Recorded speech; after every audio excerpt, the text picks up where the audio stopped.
Bihar board matric परीक्षा के लिए सामाजिक विज्ञान यानी आपदा प्रबंधन का महत्वपूर्ण ऑब्जेक्टिव प्रश्न। तो पहला प्रश्न देख रहे हैं, बिहार में कौन सा क्षेत्र बाढ़ग्रस्त है। बिहार में कौन सा क्षेत्र बाढ़ग्रस्त है। तो उत्तरी बिहार ज़्यादा बाढ़ग्रस्त है। निम्नलिखित में से किस नदी को बिहार का शौक कहा जाता है। तो निम्नलिखित में से किस नदी को बिहार का शौक कहा जाता है।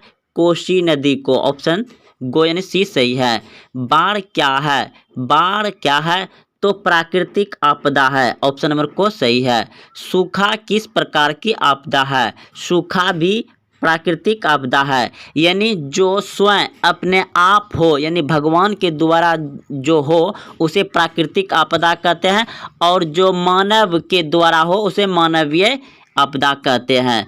तो सूखे की परिस्थिति किस प्रकार आती है। तो सूखे की परिस्थिति आता है धीरे धीरे। सूखा धीरे धीरे होता है। ऑप्शन नंबर सी सही है। सूखे के लिए जिम्मेवार कारक है। सूखे के लिए जिम्मेवार कारक है वर्षा की कमी। वर्षा की कमी कारण सूखा तो पड़ेगा ही पड़ेगा।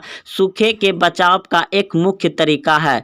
सूखे के बचाव का एक मुख्य तरीका क्या है। नदियों को आपस में जोड़ देना। नदियों को आपस में जोड़ देना, तो सूखे से बच सकते हैं। प्रश्न है, भूकंप संभावित क्षेत्र में भवन की आकृति कैसी होनी चाहिए। तो आयताकार होनी चाहिए। ऑप्शन डी सही है। भूस्खलन वाले क्षेत्र में ढलान पर मकान का निर्माण क्या है।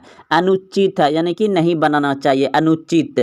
सुनामी प्रभावित क्षेत्र में भवन का निर्माण कहाँ करना चाहिए। सुनामी प्रभावित क्षेत्र में भवन का निर्माण करना चाहिए समुद्र से तट दूर ऊंचाई पर। ऑप्शन सी सही है।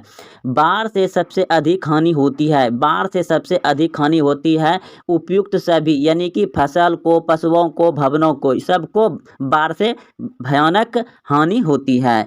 कृषि सुखाड़ होता है। कृषि सुखाड़ होता है मिट्टी में नमी के कारण, यानी कि मिट्टी में पानीपन जो होता है उसके कमी के कारण कृषि सुखाड़ हो जाता है।